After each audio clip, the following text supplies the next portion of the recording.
नमस्ते सभी को। इस वीडियो में हम सीखेंगे कि कैसे कॉटेक नियो को गो चार्टिंग के साथ जोड़ें और एक क्लिक ट्रेडिंग करें। तो कॉटेक नियो को गो चार्टिंग के साथ जोड़ने के लिए हमें एक्सेस टोकन उत्पन्न करना होगा, जिसे कॉटेक नियो के एपीआई पोर्टल से उत्पन्न किया जा सकता है। तो सबसे पहले हम अपने कॉटेक नियो पोर्टल में लॉग इन करेंगे। तो ये इस तरह दिखेगा।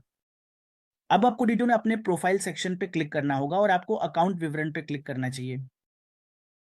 अब जब आप अकाउंट विवरण पर क्लिक करते हैं तो नीचे स्क्रॉल करें और यहां आपको ट्रेड एपीआई दिखाई देगा। तो आपको ट्रेड एपीआई में पंजीकरण करना होगा, इसलिए रजिस्टर पर क्लिक करें।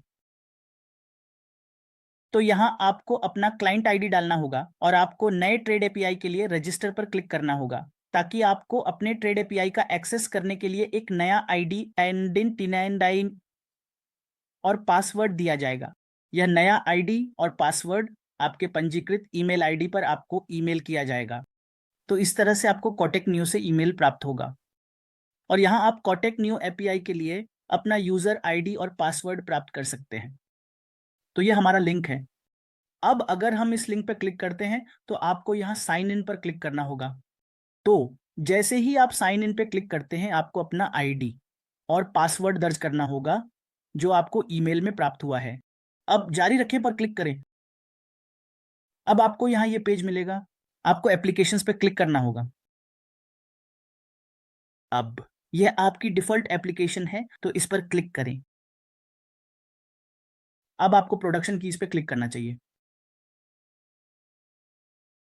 ठीक है, तो यहाँ कुछ उपयोगकर्ता गलती कर रहे हैं। वे इस कंज्यूमर की को एक्सेस टोकन के रूप में उपयोग कर रहे हैं और उन्हें अमान्य क्रेडेंशियल्स की त्रुटि मिल रही है। तो आपको क्या करना है कि आपको एक्सेस टोकन जनरेट पर क्लिक करना है।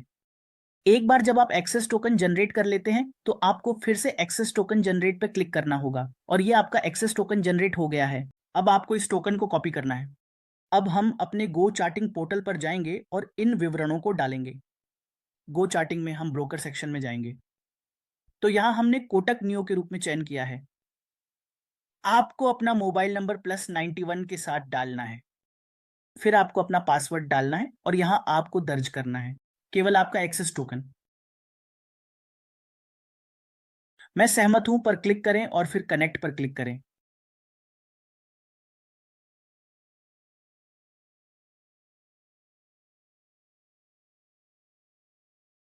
अब आपको अपना ओटीपी दर्ज करना है, क्लिक करें।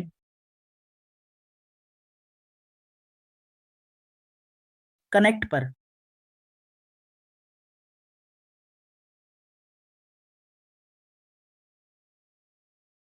और ये कनेक्ट हो गया है।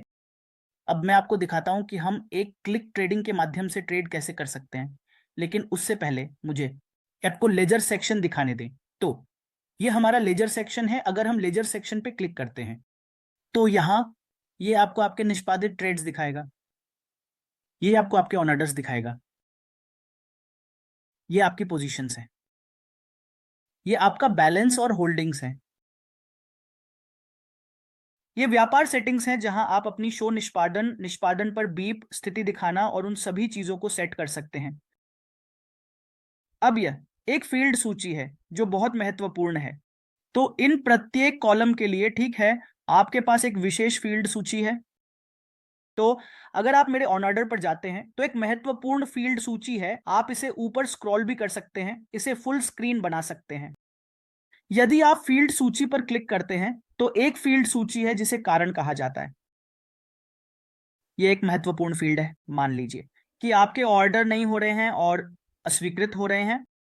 आपको इसे चुनना चाहिए और देखना चाहिए कि आपके ऑर्डर निष्पादित न होने का कारण क्या है। यह सभी अन्य दलालों की सूची है। गो चार्टिंग दलाल का उपयोग पेपर ट्रेडिंग के लिए किया जाता है। तो यह लेजर सेक्शन के बारे में था। अब मैं आपको बताता हूं कि आप ऑन ऑर्डर कैसे दे सकते हैं। तो ये एक क्लिक केवल बाजार ऑर्डर के लिए है। तो यदि आप एक क्लिक पर क्लिक करते हैं और यहां खरीद पर क्लिक करते हैं तो यह सीधे आपके ऑर्डर को बाजार में लगा देगा और आप इस बाजार में भी बेच सकते हैं। सही। तो ये एक क्लिक के बारे में था जो बाजार ऑन ऑर्डर प्लेसमेंट से संबंधित है। अब हमारे पास एक और विकल्प है जिसे ट्रेड कहा जाता है, जो इन खरीद और बिक्री बटन के बराबर है। ठीक है, तो या तो आप ट्रेड पर क्लिक करें या खरीद या बिक्री बटन पर क्लिक करें और आपका ट्रेडिंग पैनल खुल जाएगा। सही? तो या तो आप बिक्री पे क्लिक कर सकते हैं या आप खरीद पे क्लिक कर सकते हैं। इन प्रत्येक खरीद और बिक्री विकल्प के लिए हमारे पास 4 प्रकार के ऑर्डर हैं, जो हैं लिमिट खरीद या लिमिट बिक्री, बाजार खरीद या बाजार बिक्री, स्टॉप खरीद या स्टॉप बिक्री। यह बाजार स्टॉप ऑन ऑर्डर है, तो एक बार जब आपके स्टॉप ऑन ऑर्डर हिट होते हैं तो वे बाजार मूल्य पर ट्रिगर होते हैं या वे बाजार मूल्य पर निष्पादित होते हैं। और यह आपका स्टॉप लिमिट खरीद या बिक्री ऑर्डर है। सब इन सही। इस खरीद और बिक्री बटन के आधार पर तो स्टॉप लिमिट में आपको अपनी लिमिट कीमत के साथ साथ स्टॉप कीमत भी सेट करनी होगी। ठीक है, अब इसे नीचे स्क्रॉल करते हैं। एक उत्पाद प्रकार है जिसे CNC, MIS, इंट्राडे और सामान्य मित्र कहा जाता है। यह बहुत महत्वपूर्ण है। तो CNC केवल स्टॉक्स के लिए है, इंट्राडे स्टॉक्स के लिए है। हालांकि विकल्पों के लिए ये काइटी, यदि आप CNC चुनते हैं तो आपके ऑर्डर अस्वीकृत हो जाएंगे, इसीलिए विकल्पों के लिए आपको या तो सामान्य या MIS का चयन करना चाहिए। अब आप किसी भी चीज को डिफॉल्ट के रूप में सेट कर सकते हैं। तो यदि आप किसी भी चीज को डिफॉल्ट के रूप में सेट करना चाहते हैं, मान लीजिए कि यह CNC है और आप बस सेट डिफॉल्ट पर क्लिक कर सकते हैं, तो CNC डिफॉल्ट के रूप में सेट हो जाएगा। फिर यहाँ हमारे पास अन्य विकल्प हैं, जैसे आइसबर्ग, झीलें और अन्य। हमने आइसबर्ग ऑन ऑर्डर के बारे में एक विस्तृत वीडियो बनाया है, आप हमारे गो चार्टिंग चैनल से उस वीडियो को एक्सेस कर सकते हैं। अब ट्रेड्स के निष्पादन का तीसरा विकल्प है, जिसे राइट क्लिक कहा जाता है। जानने के लिए एक महत्वपूर्ण बात है, तो इस स्टॉक का LTP क्या है? ये 124.65 है। तो यदि आप इस LTP के नीचे राइट क्लिक करते हैं तो आपको buy limit, buy market, sell stop और सेल स्टॉप लिमिट के विकल्प मिलेंगे। लेकिन अगर आप इस LTP के ऊपर क्लिक करते हैं तो आपको sell limit, sell market, buy stop और बाय स्टॉप लिमिट के विकल्प मिलेंगे। फिर एक और विकल्प भी है। तो इस कीमत के आधार पर अगर आप यहां क्लिक करते हैं, अगर आप यहां राइट क्लिक करते हैं तो एक ट्रेड विकल्प है। तो यहां आप buy 125 call, sell 125 call, buy 125 put, sell 125 put देख सकते हैं। तो अगर आप थोड़ा नीचे क्लिक करते हैं, जैसे कि उदाहरण के लिए यहां, तो यहां देखें ट्रेड विकल्प होगा buy 134 call, sell 134 call, buy 124 put और सेल 124 पुट। तो ये इस पर निर्भर करेगा कि आप कहां राइट क्लिक कर रहे हैं। ठीक है, तो ये राइट क्लिक के माध्यम से ऑन ऑर्डर प्लेस करने के बारे में था। अब एक महत्वपूर्ण सेटिंग है। अगर आप सेटिंग में जाते हैं और ट्रेडिंग पे क्लिक करते हैं, ये वे सेटिंग्स हैं जिन्हें हमने लेजर सेक्शन में भी देखा है। तो यहाँ आप अपनी डिफॉल्ट साइज सेट कर सकते हैं। उदाहरण के लिए मैंने डिफॉल्ट साइज 50 सेट की है। तो ये ट्रिगर स्प्रेड विकल्प स्टॉप लिमिट ऑर्डर्स के लिए है, तो यहां मैंने इसे एक टिक के रूप में सेट किया है। तो अगर मैं यहां राइट क्लिक करता हूं तो आप देख सकते हैं कि आपकी लिमिट प्राइस और स्टॉप प्राइस स्वचालित रूप से सेट हो जाती है। आपको कुछ भी दर्ज करने की आवश्यकता नहीं है, आप कर सकते हैं।